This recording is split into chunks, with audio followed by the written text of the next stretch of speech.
When I got into the real estate industry over 20 years ago, there weren't any real estate teams. Every agent worked independently, or maybe they had a partner that they worked with, but there was never really these real estate teams. Now, current day, 2023, every time I turn around, I'm either doing business with a real estate team or becoming aware that another real estate team is coming into the market. But as a consumer, what does that mean to you? What's the difference between working with a realtor who's on their own, AKA a solo realtor, or working with a team, whether they be a small team or one of these large juggernaut teams that we also see in today's real estate market? But yet there's also a third option, which is a hybrid realtor. Now, in this video, what I would like to do is just loosely talk about the three different types of relationships and maybe some of the pros and cons that come along with working with either a solo agent, a team, or maybe even a hybrid realtor. But before we jump into that, a little bit of house cleaning. I'm Chris Nelson, the team lead of the Nelson Home Group with Genstone Realty,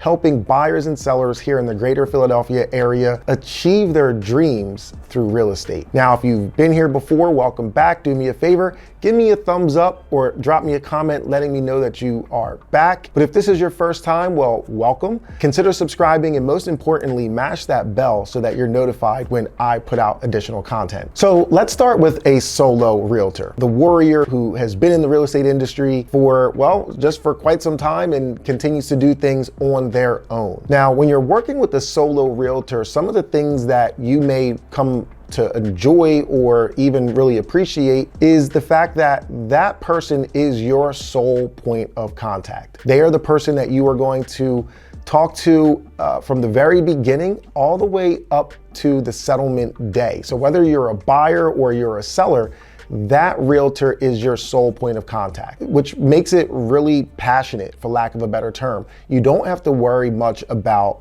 your communication getting lost or falling in between the cracks because, well, that's it. You are the team. So working with a solo realtor definitely has its advantages when it comes to getting that one-on-one attention and that communication that just makes you feel like you're their only client. The other thing you tend to get when you're working with a solo realtor is you get a personalized experience. A solo realtor, although they may have systems in place, can really mold the experience to one that fits for each and every client. Okay, so those are the two things that come to mind, but on the opposite end of the coin or the flip side of the coin, some of the cons that you have to consider when you're dealing with a solo agent is the thing you have to consider when working with a solo agent could be their lack of experience or their knowledge. They may not have someone. Now, if they're in a big office and they can go and get advice or talk to other agents or things along those lines, they may be able to get some answers to their questions or get some assistance if something is presented that's outside of their wheelhouse. But generally, since they're a solo agent, what they don't know, they don't know. And they very well may not have the resource to go ahead and get some of the answers to the questions or navigate some of the issues that are at hand. The other thing to consider is, well, it kind of ties into that last bullet point, but they have less resources overall. Generally, solo agents, because they are taking on everything, they may have contacts, but they may have less resource. So if they're out showing a property and you need them on the phone or you need an answer to something that is going on in the transaction, because of their lack of resource, you may have to wait or you may not get an answer to your question in reasonable time. So those are two things that come to mind. But what about working with a team? What are some of the pros when working with a team? The first thing that comes to mind is when you're working with a team, there is a collective wealth of knowledge, right? Rather than one person's knowledge on any given subject or any given topic, you have a team that is real estate related,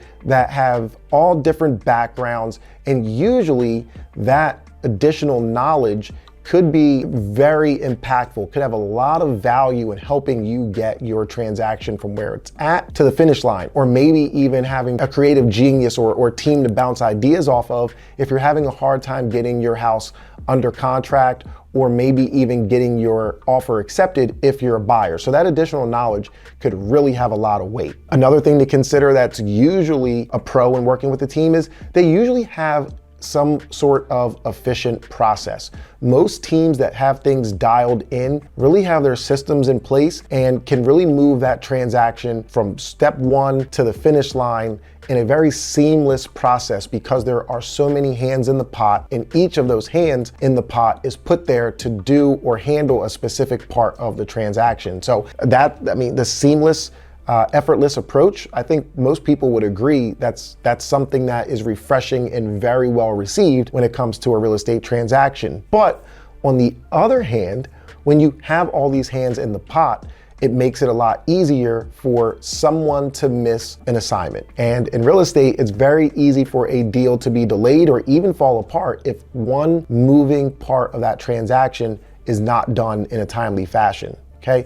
The other thing to consider when you're working with a team that has a lot of hands in the pot is the communication might be a challenge for you if you are looking to have one solid or one solo contact. You might be in a situation when you're working with a team where maybe you're communicating with the agent while they're showing you homes. But when you go under contract, now you're talking to someone else. And then after the property's inspected and the property or the loan is being underwritten, maybe there's another point of contact for you with the team. So depending what you're looking for and what your level of expectation is when it comes to a team, you might find a little bit of turbulence when it comes to that aspect. And then another con or thing to consider when it comes to working with teams is that they don't have as much flexibility to mold a transaction in a way that necessarily works for their client. Teams generally will have a very tight system, and here's how we do things. Things operate within this box, and anything outside of that box, well, we just don't do or we can't do. So it does make it a little bit more difficult for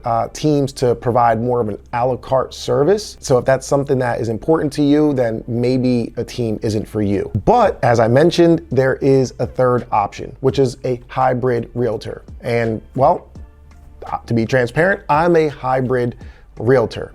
Now, there's not many cons that comes with when it comes to working with me, but to give you an idea of how a hybrid realtor works is I don't necessarily have a team internally where this person is doing this part once the property or the transaction gets to a certain stage, but I do have third-party affiliations and resources. So I am going to leverage other professionals to make sure that the paperwork part of the transaction is being handled by a transaction coordinator. Again, not on my team, not on my payroll, but a service that I have access to. I am gonna use my VA or someone who's not necessarily in my office to make sure that the assignments are being done on time, right? The photos are being ordered when they need to be ordered. The inspection is being ordered when they need to be ordered. All of those different things that a transaction coordinator may not do, I'm going to leverage other resources, but yet they're not necessarily my team. I have buyer agents to show properties that may be my listing. So it's not me necessarily going out there showing the property to a buyer, because that could create conflict of interest if I'm representing the seller. But I have someone who isn't necessarily on my team, but is in my ecosystem that can create or provide that service for me. So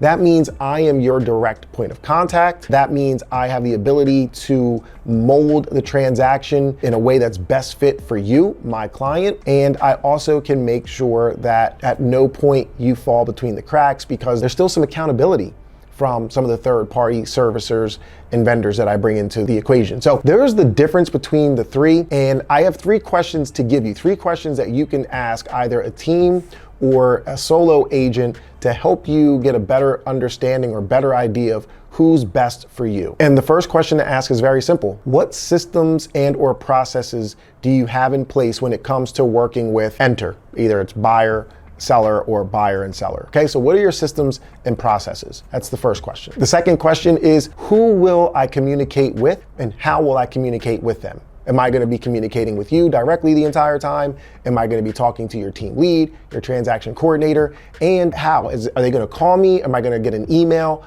What does that look like? And then the last question is, what do you have in place? What stopgaps do you have in place to make sure that my communication and my needs do not fall through the cracks and get attention? So those are the 3 questions: systems and processes, who and how will I communicate, and what do you have in place? So those are the 3 questions. If you have any other questions, feel free to reach out. And as always, down in the description, download our buyer and or our seller guide. They are put in place to help you achieve your real estate goals. And once again, I'm Chris Nelson, the team lead of the Nelson Home Group with Genstone Realty, helping buyers and sellers in the Philadelphia area. Until next time, my friends, take care.